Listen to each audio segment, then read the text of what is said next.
வரஹ்மத்துல்லாஹி வபரகாத்துஹு. இங்கு நான் உங்கள் முன்னிலையில் நமது பாடசாலையின் சிறப்பம்சங்கள் சிலவற்றை பற்றி பேச்சொன்றை பேச வந்துள்ளேன்.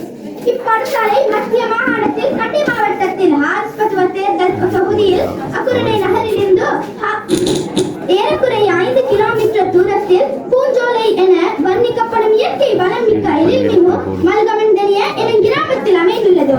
நவீன உலகத்திற்கு பொருத்தமான தியாக சிந்தனை உள்ள நற்பிரஜைகளை உருவாக்குவதை நோக்கமாக கொண்டு அறிவுத்தெளிவையும் ஆக்கத்திறனையும் ஆன்மீக வழிகளையும் கொண்ட தேசாபிமானம் உள்ள நட்பண்பு நல்லொழுக்கம் உள்ள நட்பிரஜைகளை உருவாக்குவதை தூர நோக்காக கொண்டு செயலாற்றி மாணவ செல்வங்களை நேர்வழிப்படுத்த பயிற்றுவிக்கும் கலைக்கூடமே இப்பாடசாலையாகும்.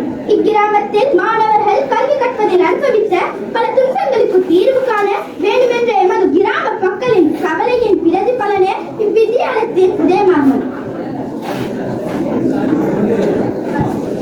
முஸ்லிம் தமிழ் ஆகிய இரு இனங்களைச் சேர்ந்த மாணவ செல்வங்கள் கல்வி பயிலும் கலவன் பாடசாலை இதுவாகும்.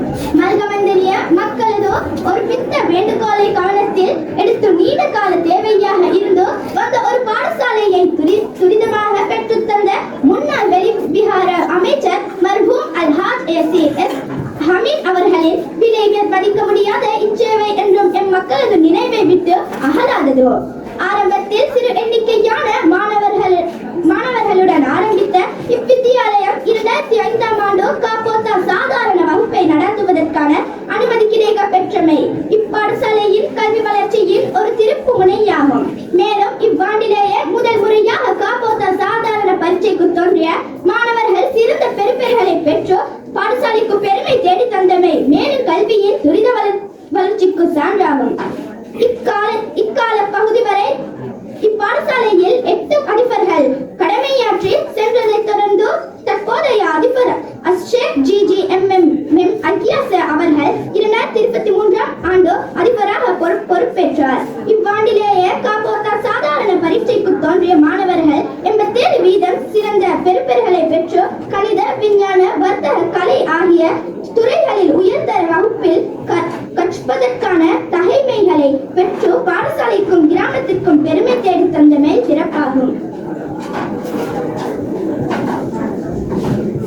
இப்பாடசாலை கண்டு வரும் துரித கல்வி வளர்ச்சிக்கும் சிறப்புக்கும் காரணம் தியாக உணர்வுடனும் அர்ப்பணிப்புடனும் செயலாற்றும் தற்போதைய அதிபர் முறையான வழிகாட்டல் பல அசௌகரியங்களுக்கு மத்தியிலும் அர்ப்பணிப்புடன் ஆசிரியர் குலம் உட்பட பாடசாலை அபிவிருத்தி சங்கம், பழைய மாணவர் சங்கம், நலன் விரும்பிகள், பெற்றோர்கள், பள்ளி பரிபாலன சபை உட்பட ஏனையவர்களும் ஒன்றிணைந்து ஈடுபடு கொண்ட செயற்படு வருவது பாடசாலையின் எதிர்கால வளர்ச்சிக்கு நம்பிக்கையை தோற்றுவித்துள்ளது.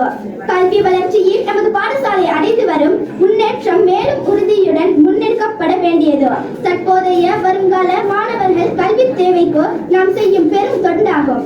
இதற்காக தற்போது நிலவி வரும்